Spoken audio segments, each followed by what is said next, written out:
नमस्कार, आप देख रहे हैं ओंकार अवामी और आपके साथ मैं हूं दीपक कुमार। रुख करेंगे खबरों का। पहले बात करते हैं बिहार विधानसभा के बजट सत्र की। जी हां, बिहार विधानसभा का बजट सत्र चल रहा है और सत्र हंगामेदार चल रहा है। सदन के बाहर से लेकर सदन के भीतर तक विपक्षी खेमा सरकार को विभिन्न मुद्दों पर घेरने की पूरी तैयारी के साथ विधानसभा पहुंच रहे हैं। ऐसे में तमाम विधायक विभिन्न मुद्दों को लेकर, चाहे वो शिक्षकों की हड़ताल का मुद्दा हो, दरोगा अभ्यर्थियों द्वारा परीक्षा रद्द किए जाने के साथ ही उसकी सीबीआई जांच कराए जाने का मुद्दा हो, सरकार पर भ्रष्टाचार का आरोप हो, या फिर सरकार ने जिस तरह से तमाम जो गड़बड़ियां हुई है उसका दोष चूहों पर मढ़ा है, उस सरकारी व्यवस्था के खिलाफ भी विरोध प्रदर्शन देखने को मिल रहा है। देखिए रिपोर्ट। बिहार विधानसभा के बजट सत्र के 10वें दिन भी विपक्षी दल के विधायकों ने प्रदर्शन किया। पटना में हुए जल जमाव के मुद्दे पर उप मुख्यमंत्री सुशील मोदी विपक्ष के निशाने पर रहे। आरजेडी विधायकों ने आरोप लगाया कि सुशील मोदी जल जमाव के समय पटना की जनता को छोड़कर भाग गए। विधायकों ने उप मुख्यमंत्री के खिलाफ जमकर नारेबाजी की। वहीं विधान परिषद के बाहर राबड़ी देवी के नेतृत्व में विपक्षी विधायकों ने प्रदर्शन किया। आरजेडी एमएलसी सुबोध राय चूहा लेकर विधान परिषद पहुंचे थे। उन्होंने सरकार पर तंज कसा और कहा कि नीतीश राज में चूहा बांध काट देता है, शराब पी जाता है, असली दोषी चूहा ही है। राबड़ी देवी ने नीतीश पर कटाक्ष करते हुए कहा कि सरकार हर एक घोटाले के लिए चूहे को दोषी करार देती है। पूरा दुनिया देखा है कि बोलते हुए पेपर में छपा, लालन सिंह कहे कि चूहा बांध काट देता है। तो अपना करनी को चूहा पर डाल दिए, अपना करनी बांध नहीं बांधे, लूट मचाए, लूटे, घोटाला किए, तो चूहा पर डाल दिए। तो इसीलिए हम आरजेडी सक्षम है चोर के पकड़ने के लिए। तो चोर पकड़ा गया, चूहा का सजाए क्या होगा सदन में हम लोग उठाएंगे कि इसको सजाए क्या होगा, आप लीजिए सजाए। सुशील मोदी जी से सभापति जी से मांग करें। पी गया, अब फाइल काटेगा, फाइलों काट गया होगा घोटाला वाला सब चूहा, इस पर कार्रवाई होना चाहिए। सभापति जी से कहेंगे कि क्या हुआ हम लोग के साथ, क्या हुआ आरजेडी के साथ, क्या हुआ दुनिया जानता है। ये लोग जो घोटाला हो रहा 55-56 घोटाला जो हुआ है, ये तो दुनिया देख रहा है। चूहा पर, जानवर पर लोग डाल रहा है, अपना करनी, अपना लूट छिपाने के लिए चूहा पर डाल दिया। बिहार विधानमंडल का बजट सत्र का 10वां दिन भी हंगामेदार रहा। विपक्ष नीतीश सरकार पर भ्रष्टाचार का आरोप लगाकर नीतीश के दामन को दागदार बताने में जुटे हैं। उन्हें भरोसा है कि ऐसे मुद्दों से उन्हें चुनाव में फायदा पहुंचेगा। ओंकार अवामी के लिए पटना से रोहित यादव की रिपोर्ट। तो ये चूहों का मामला काफी चर्चा में रहा था बीते साल, क्योंकि जितने भी गड़बड़ियां हुई, सारी रिपोर्ट जब तैयार हुई तो ऐसी चर्चा सुर्खियों में आई कि चूहे ही सारी गड़बड़ियों की मूल वजह हैं। चाहे बांधों का टूटना हो, माल खाने से शराब का गायब हो जाना, या और भी तमाम मामले। और चूहों को भ्रष्टाचार का आरोपी बताकर खुद जेब भरने का आरोप सत्ता पक्ष के सदस्यों और सरकारी तंत्र पर लगा रहे हैं विरोधी खेमे के सदस्य। मनोज नारायण सिंह बिहार हेड हमारे साथ जुड़े हुए हैं। पटना स्टूडियो का रुख करते हैं। मनोज जी, विपक्ष का विरोध प्रदर्शन जारी है, लेकिन हर बार कुछ नया तरीका जरूर अपना रहे हैं विपक्षी सदस्य, ताकि उनका विरोध प्रदर्शन जायज लगे, कुछ नया भी दिखे। देखिए दीपक जी, विपक्ष का काम है ये सरकार पर प्रहार करना और भिन्न भिन्न योजनाओं को लेकर के, जिस तरह पिछले साल बिहार में बाढ़ आई थी, उसका कारण ये बताया गया था कि बांधों में चूहा ने छेद कर दिया था। इसके चलते पानी का रिसाव होना शुरू हुआ और उसके बाद में बांध टूट गया। दूसरी बात यह है कि जहां जहां पर शराब, ये जिस थाने पे शराब पकड़ी गई थी, बहुत सारे थाने से ये रिपोर्ट आई थी कि चूहा उसका पाउच काट दिया, तो सारा जो भी शराब है वो सारा शराब निकल गया, बह गया। तो ये तमाम सारे जो मुद्दे हैं, इसको लेकर के आज विपक्षियों ने एक नायाब तरीका निकाला और पिंजड़े में एक चूहा बंद करके लाए। जो मुख्य सचेतक हैं काउंसिल के, बिहार विधान परिषद के मुख्य सचेतक हैं आरजेडी के सुबोध राय, वो एक नायाब तरीका लेकर के आए और एक पिंजड़ा में चूहा बंद करके लाए और नारेबाजी, और जो भी सदस्य थे आरजेडी के और कांग्रेस के, उन लोगों ने हंगामा करना शुरू कर दिया कि ये जो चोर है वो पकड़ा गया, इस पर कार्रवाई होनी चाहिए। और ये बहुत सारी भी बातें आती रहती हैं कि चूहा फाइल को काट दिया, कुदेड़ दिया। इसको लेकर के जो जांच होते हैं उसमें कहीं ना कहीं बाधाएं आती है। तो ये नायाब तरीका रहा विपक्षियों का। दूसरी बात ये रही दीपक जी की जो शिक्षकों के साथ वार्ता होनी चाहिए, शिक्षकों की जो मांग है उसको लेकर के भी विपक्षियों ने काफी हंगामा किया, सदन के अंदर भी सदन के बाहर भी। सरकार भी इसका जवाब दी कि हम लोग वार्ता चाहते हैं लेकिन वार्ता के लिए शिक्षक अभी आ नहीं रहे हैं, हम लोग अभी वार्ता करेंगे नहीं, हम लोग उन लोग का मानदेय बढ़ाने के चक्कर में हैं। और जो बात जो सामने आ रही है कि वो लगभग 20% अनुदान राशि बढ़ाए जाने की बात हो रही है।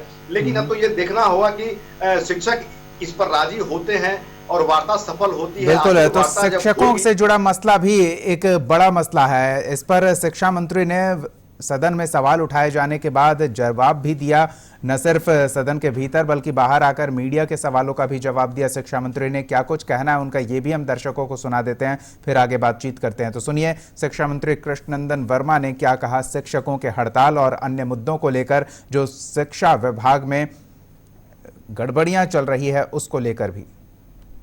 स्कूलों को जो कुछ कहना है वो हमेशा मीडिया के माध्यम से हम लोग बोल रहे हैं, हाउस में भी बयान दे रहे हैं। और हमने शुरू से कहा है कि ये जो हमारे हड़ताली शिक्षक हैं ये हमारे आदमी हैं, हम कभी नहीं चाहते कि इनका नुकसान हो, बल्कि इनके लाभ के लिए, इनको हर तरह की सुविधा मुहैया कराने के लिए हम लोग स्वयं चिंतित रहते हैं। माननीय मुख्यमंत्री जी चिंतित रहते हैं।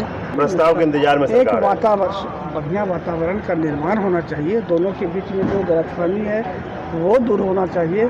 और हम इतना ही कह सकते हैं कि माननीय श्री नीतीश कुमार जी शिक्षकों के प्रति हमेशा उदार रहें, तो उनके सुख सुविधाओं का ख्याल करते। पता नहीं, राजनीति है, चुनाव का समय है, कौन लोग इसमें राजनीति कर रहा है ये नहीं कह सकते हम। शिक्षक लोग राजनीति का शिकार हो रहे हैं। हाँ बिल्कुल, ऐसा लगता है, सच्चाई क्या है लेकिन ऐसा लगता है कि भाई हम उदार हैं। तो शिक्षकों के हड़ताल को राजनीतिक मुद्दा बता रहे हैं शिक्षा मंत्री, लेकिन सत्ता पक्ष के सदस्य भी शिक्षा विभाग में गड़बड़ियों को उजागर करने में पीछे नहीं हैं। शिक्षा विभाग के अधिकारियों पर तमाम तरह के आरोप लगा रहे हैं नवल किशोर। सुनिए उनका क्या कहना है। राज्य सरकार ने उच्च विद्यालय और उच्चतर विद्यालयों को 5 लाख और 3 लाख के हिसाब से लैब के सामान को खरीदने के लिए पैसा दिया है।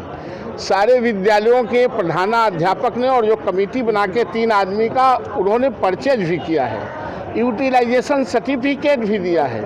ये दिक्कत यह हो रही है कि इनके राज्य सरकार के अधिकारियों ने सारे प्रधानाध्यापक के तनख्वाह बंद कर दिया है यूटिलाइजेशन के नाम पर। यूटिलाइजेशन जो नहीं दिए हैं उनका तनख्वाह बंद होना चाहिए, जो यूटिलाइजेशन दे दिया है उनका तनख्वाह बंद होने का क्या कारण है? एक तो इनके अधिकारियों ने, शिक्षा विभाग के अधिकारियों ने बता दिया कि किस दुकान से कौन सामान लेना है, वही निर्धारित समय पर मौखिक कहने पर वो खरीदा। और दूसरे तरफ भीतरिया वो लोग चाहते हैं सारे शिक्षकों से 10% कमीशन। अब तो कमीशन भी आपने दुकान से ले लिया डायरेक्ट कह के, और फिर आप हेडमास्टर से 10% कमीशन चाहते हैं। तो विभिन्न मुद्दों को लेकर इस तरह की प्रतिक्रियाएं लगातार आ रही है। हमारे सहयोगी रोहित हमारे साथ जुड़े हुए हैं, विधानसभा की हर हलचल पर नज़र बनाए हुए हैं। रोहित, आज के दिन की अगर रिपोर्ट तैयार करने को कहा जाए तो सिर्फ हंगामा हुआ या कामकाज भी? और शिक्षकों का मुद्दा बेहद अहम है, काफ़ी लंबा उनका हड़ताल चल रहा है और सभी सदस्य पक्ष के हों या विपक्ष के, शिक्षकों की मांग को लेकर अलग अलग तरीके से अपनी प्रतिक्रिया भी दे रहे हैं। शिक्षा मंत्री हालांकि इसे राजनीति से प्रेरित बता रहे हैं।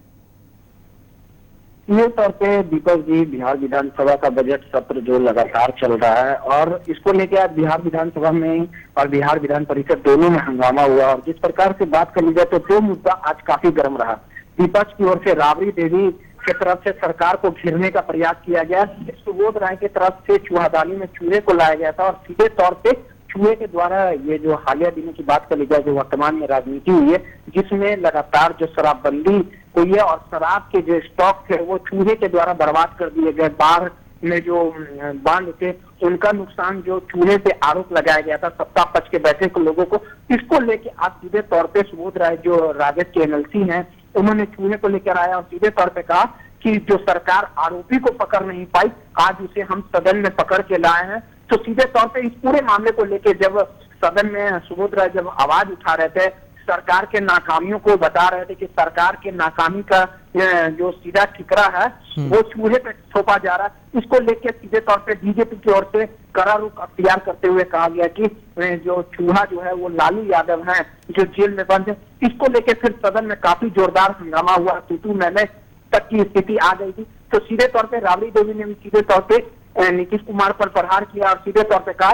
कि शिक्षा हो या अस्पताल हो या तमाम जो सरकार की नाकामी है उसमें सरकार कहीं ना कहीं फेलियर साबित हुई है।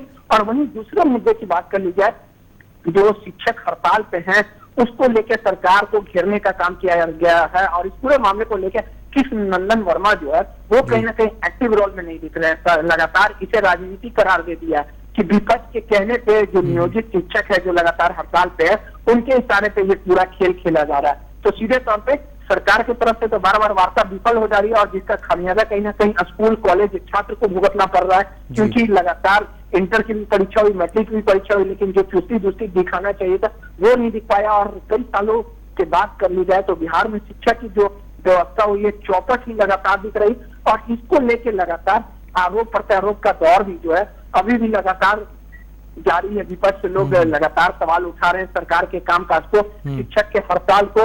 लेकिन सबसे दिलचस्प किस्सा बात कर ली जाए तो जो नवल किशोर चौधरी हैं, प्रोफेसर नवल किशोर यादव, माफ करिएगा, जो भाजपा से एमएलसी है, उन्होंने एक मामले का जरूर खुलासा किया है और शिक्षा विभाग के अधिकारियों पर सीधे तौर पर आरोप लगाया कि सरकार के तरफ से एक योजना की शुरुआत की गई थी जिसमें लैब की खरीदारी के लिए प्रत्येक प्रधानाध्यापक को 5 लाख 3 लाख दिया गया था और 3 लोगों की कमेटी का निर्माण करवाया था जिसमें तमाम जो प्राचार्य है, प्रधानाध्यापक है, उन्होंने इसका जो भी खरीदारी हुई थी उसका डिटेल भी दिया।